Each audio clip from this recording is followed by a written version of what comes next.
Okay, last time we talked through how we were going to mount this tab. Off camera, we just went ahead and tacked it on there halfway, 2 or 3 spots, and removed the handy dandy bracket holder, tab holder that was here. Get it out of the way. I kind of like to do stuff this way. Some people might not do any tacking at all until they got. I'm gonna have 3 mount points. I'm gonna have a bracket that goes from the frame down here up to the pivot bolt. I'm also going to have a drilled tap spacer that goes from here to here. A lot of people wouldn't tack anything until they had everything ready to go. Tack it all at one time. No problem with that idea at all. I just like to do stuff this way because I'm kind of visual, and it helps me see how things are evolving. Helps me figure out where I want this forward to aft. Helps me get measurements. I can throw a level in here and get the measurement from here to here for this drilled tap spacer or slug that this one's going to bolt to. I can get this measurement. I've got my hands free. I just like to do things this way. It doesn't mean it's the best way. It doesn't mean it's the only way. It just means it's a way. But you can already see, Big T, if you kind of get a side view of this, you can already see how this thing's going to look. Okay? So next thing we're going to do, we're going to put a level here.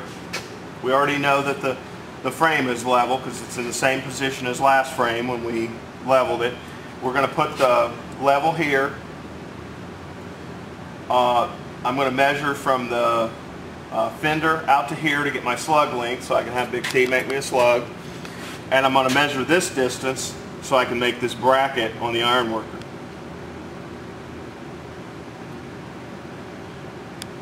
Normally, I would never use a fender as something.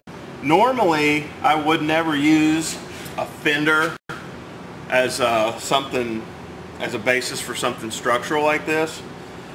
But I feel comfortable doing it for 2 reasons. One, we've got a frame attachment that's going to be top and bottom, which you don't get any better, more stronger on a bike than the frame. If the frame's not strong enough, you got way bigger problems than just how you're going to mount a chain tensioner, okay?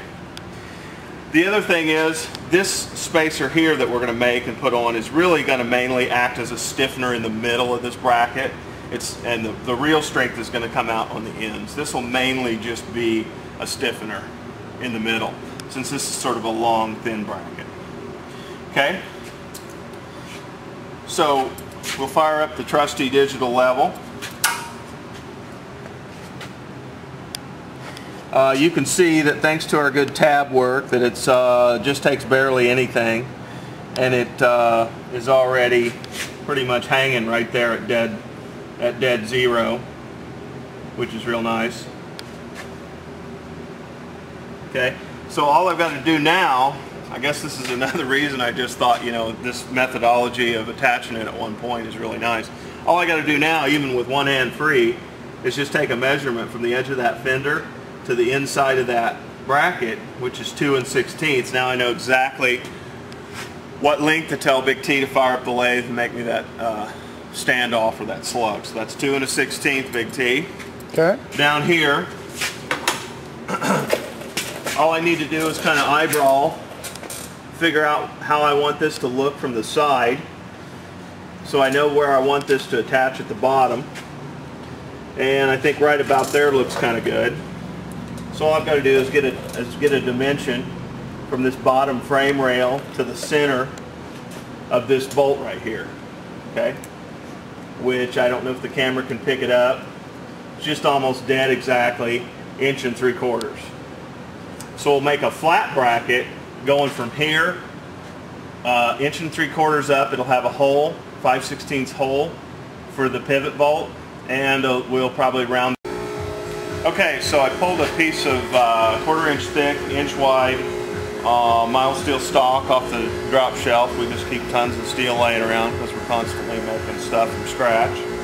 Okay, and I don't know what's the best way for you to get a good view of that, Big T, but I keep a gigantic Sharpie, the biggest one I can find, in my pocket so that I can just kind of more or less paint a background on stuff so that when I mark things with my scribe, my carbide scribe, it shows up really nice because I'm getting old.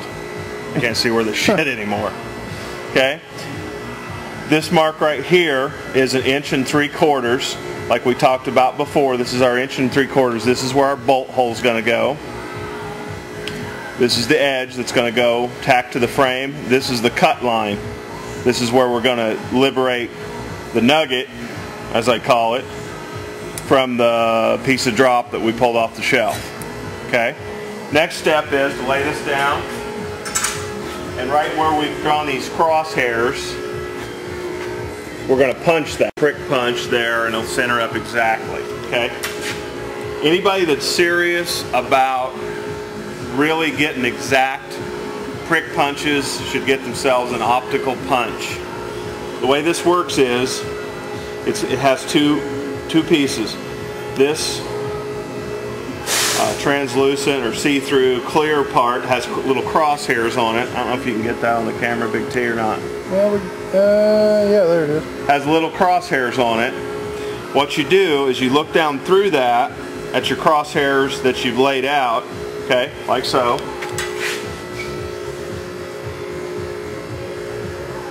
Okay, right now what I've done is I've lined the crosshairs on the see-through piece up exactly with the layout marks I made with my carbide scribe.